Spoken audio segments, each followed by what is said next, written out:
যুক্তরাষ্ট্রের president Donald ট্রাম্পের আরোপ করা পাল্টা শুল্ক থেকে রেহাই পেতে দুই দেশের মধ্যে বাণিজ্য ঘাটতি কমানোর উদ্যোগ নিয়েছে সরকার। আগামী 2025-26 অর্থবছরের বাজেট ঘোষণার পর থেকেই এগুলো কার্যকর হয়েছে। বিশ্ব বাণিজ্য সংস্থার নিয়ম অনুযায়ী শূন্য শুল্ক বা ছাড় অন্যান্য দেশের জন্য প্রযোজ্য হবে।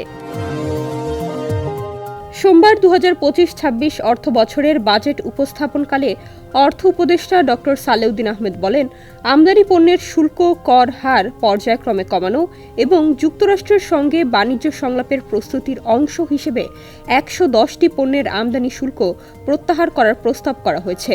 একই সঙ্গে 65টি আমদানি শুল্ক হ্রাস, 9টি পণ্যের সম্পূরক শুল্ক সম্পূর্ণরূপে প্রত্যাহার এবং 442টি পণ্যের সম্পূরক শুল্ক হ্রাসের প্রস্তাব করা হয়েছে।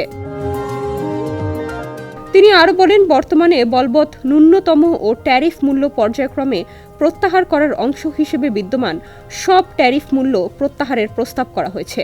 একই সঙ্গে 84টি পণ্যের ন্যূনতম মূল্য প্রত্যাহার এবং 23টি পণ্যের ন্যূনতম মূল্য বৃদ্ধি করে শুল্ক মূল্য যৌক্তিক করার প্রস্তাব করা হয়েছে। বাজেট উপস্থাপনের পর নির্দেশিকা জারি করে আমদানি রপ্তানি পর্যায়ে শুল্ক কর বিষয়ক প্রস্তাবগুলো গতকাল থেকেই কার্যকর হওয়ার কথা জানিয়েছে জাতীয় রাজস্ব বোর্ড। শুল্ক প্রত্যাহার হওয়া পণ্যের মধ্যে রয়েছে বিভিন্ন ধরনের সুতা, কাপড়, পেট্রোলিয়াম, কম্বাইন হারভেস্টার, কৃষি যন্ত্রপাতি, পোল্ট্রি ইনকিউবেটর, চিনি পরিশোধন যন্ত্রপাতি, বেকারি যন্ত্রপাতি ইত্যাদি। তরলীকৃত পেট্রোলিয়াম গ্যাস আমদানি পর্যায়ে ভ্যাট প্রত্যাহার সহ আরও কিছু ক্ষেত্রে হার কমানো হয়েছে। গেল 2 এপ্রিল পাল্টা শুল্ক আরোপ করেন যুক্তরাষ্ট্রের প্রেসিডেন্ট ডোনাল্ড ট্রাম্প। বিশ্বের 57টি দেশের ওপর বিভিন্ন হারে পাল্টা শুল্ক বসানো হয়। বাংলাদেশের পণ্যের উপর অতিরিক্ত শুল্ক ঘোষণা করা হয় 37%। তবে 9 এপ্রিল পাল্টা শুল্ক 3 মাসের জন্য স্থগিত করেন প্রেসিডেন্ট। এই ঈদে জামা জুতো অ্যাক্সেসরিজের ডিসকাউন্ট।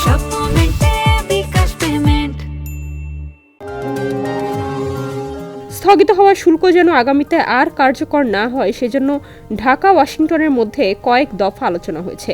সর্বশেষ গত মে মাসের মাঝামাঝিতে দুই দেশের মধ্যে বাণিজ্য ঘাটতি কমিয়ে আনার সুনির্দিষ্ট পরিকল্পনা তুলে ধরে যুক্তরাষ্ট্রের বাণিজ্য প্রতিনিধির দপ্তরে দিয়েছে বাণিজ্য মন্ত্রণালয়। ডেস্ক রিপোর্ট, সমকাল।